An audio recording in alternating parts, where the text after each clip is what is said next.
गुजरात के वडोदरा में SRP group 1 के जवान दीपक दिनेश बारिया का अचानक निधन हो गया है। वडोदरा में स्टेट रिजर्व पुलिस यानी एसआरपी ग्रुप 1 के जवान दीपक दिनेश बारिया का निधन हो गया है। जानकारी के मुताबिक वे एसआरपी में लोक रक्षक के पद पर तैनात थे। बताया जा रहा है कि सुबह की ट्रेनिंग पूरी करने के बाद उन्होंने सीने में दर्द होने की शिकायत की थी। इसके कुछ ही समय बाद उनकी तबीयत बिगड़ गई।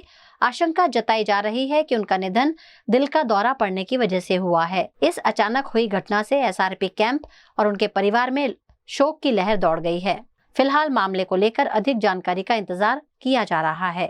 અમારી જૂથ ખાતે ગઈ 15-3 થી જે તાલીમ શરૂ કરવામાં આવી છે તાજેતરમાં ભરતીમાં એમાં એસઆરપી લોકરક્ષક તરીકે દીપક દિનેશ બારિયા ઉંમર અંદાજિત 27 વર્ષ જેઓની નિમણૂક એસઆરપી ગ્રુપ 1 ફર્સ્ટ ગ્રુપ ખાતે થયેલી હતી અને છેલ્લા 4 વીકથી અમારા જૂથ ખાતે તાલીમમાં હતા। સવારના નિયમ મુજબના પીટી ટેબલ પ્રેક્ટિસનો ટાઈમ જે હતો અમારો ટ્રેનનો ટાઈમ એ પૂરો થયો એટલે કપડાં ચેન્જ કરવા નાવા ધોવા માટે એ લોકો ગયેલા, ફ્રેશ થઈ કપડાં પહેરી અને તૈયારી થતા હતા। એ સમયમાં એને છાતીમાં દુખાવો થતો હતો।